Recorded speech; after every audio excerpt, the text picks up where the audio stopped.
world. Trump hinted that the summit might still be on at a later date but warned that the U.S. military was ready to act if necessary. Originally posted on May 24, 2018, 1347 Greenwich Mean Time. Updated on May 24, 2018, 2251 Greenwich Mean Time. President Donald Trump on Thursday abruptly cancelled his planned meeting with Kim Jong-un for next month, blaming the North Korean leader's open hostility. In recent statements, while many things can happen and a great opportunity like that bright and beautiful future can only happen when the threat of nuclear weapons is removed. No way it can happen otherwise. If and when Kim Jong-un chooses to engage in constructive dialogue and actions, I am waiting. Trump also said that he had spoken with Defense Secretary Jim Mattis and the Joint Chiefs of Staff, warning that the military is ready if necessary to take action against North Korea.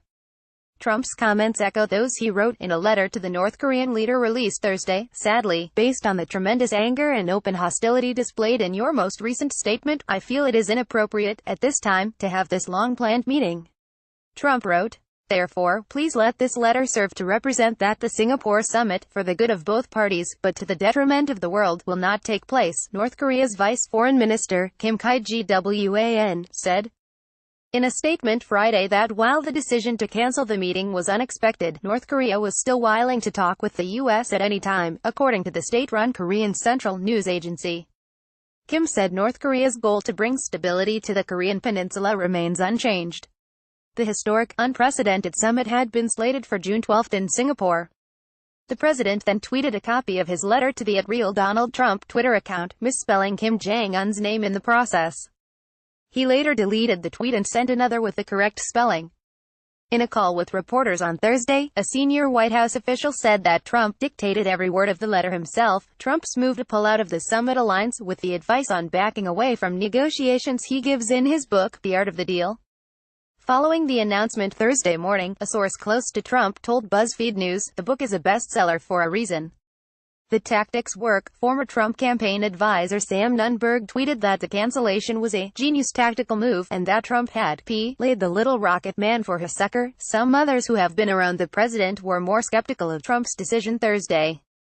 A former White House official said Trump had shown a lack of discipline on North Korea, adding that, although it seemed like a play to try and force them back to the bargaining table, I don't see that happening. When contacted for reaction to Trump's decision, a senior European diplomat from a G7 country told BuzzFeed News, I feel like I'm in an episode of Designated Survivor. Planning for the summit had not been proceeding smoothly ahead of the cancellation. A North Korean delegation reportedly failed to show up to a meeting with U.S. officials in Singapore 2 weeks ago. Secretary of State Mike Pompeo, testifying before the Senate Foreign Relations Committee in a previously scheduled appearance, confirmed that there had been no response to U.S. outreach. The North Koreans' strange lack of judgment suggests a profound lack of good faith, the senior White House official said during Thursday's press call.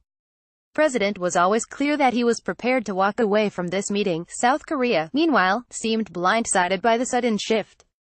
We are attempting to make sense of what precisely President Trump means, Kim Uekyom, spokesperson for President Moon Jae-in, told The Washington Post on Thursday. Moon announced he would hold an emergency midnight meeting at the Blue House in Seoul, calling in his foreign minister, intelligence chief, and other top advisors. Trump, however, said during his White House statement that he had spoken with Japan and South Korea, who he claimed are not only ready should foolish or reckless acts be taken by North Korea, but they are willing to shoulder much of the cost of any financial burden, any of the costs associated by the United States in operations if such an unfortunate situation is forced upon us. Trump has long pushed for allies to pay more for the U.S. to uphold the defense treaties it has signed with them. In the letter released Thursday, Trump writes to Kim, the U.S. greatly appreciates your time, patience, and effort with respect to our recent negotiations and discussions relative to a summit long sought by both parties. I was very much looking forward to being there with you, he wrote. The president also warned that the U.S.'s nuclear capabilities are so massive and possible that he prays to God they will never have to be used. He went on to praise the wonderful dialogue that was building up between the two countries, and said that, ultimately, it is only that dialogue that matters. Someday, I look very much forward to meeting you, he wrote. Referencing the release of 3 U.S. hostages this month, the president thanked Kim Jong-un for the diplomatic gesture, calling it beautiful and very much appreciated. Trump also left room for North Korea to reach out in the future, writing, if you change your mind having to do with this most important summit, please do not hesitate to call me or write. Trump had originally accepted an invitation from the North Korean leader in March with the understanding the country was committed to denuclearization. In April, Kim announced that the country was suspending all nuclear and long-range missile tests, and would close its main nuclear testing site. In April, for the first time since the Korean War ended more than half a century ago, the leaders of North and South Korea met to discuss denuclearization.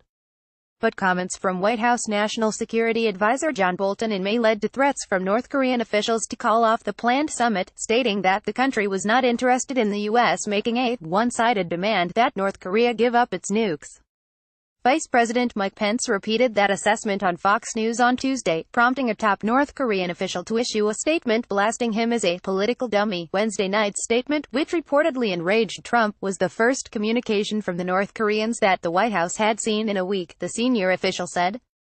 On Thursday, officials in Pyongyang exploded what they said was the major nuclear testing facility they had planned to decommission ahead of the summit, in front of invited journalists. However, no international inspectors were present at the demolition. In his letter to Kim Jong-un Thursday, Trump wrote, "The world, and North Korea in particular, has lost a great opportunity for lasting peace and great prosperity and wealth. This missed opportunity is a truly sad moment in history. This is a developing story." Check back for updates and follow BuzzFeed News on Twitter. Additional reporting by Hayes Brown in New York, Vera Bergengruen in Washington, and Alberto Nardelli in London. Got a confidential tip? Submitted here.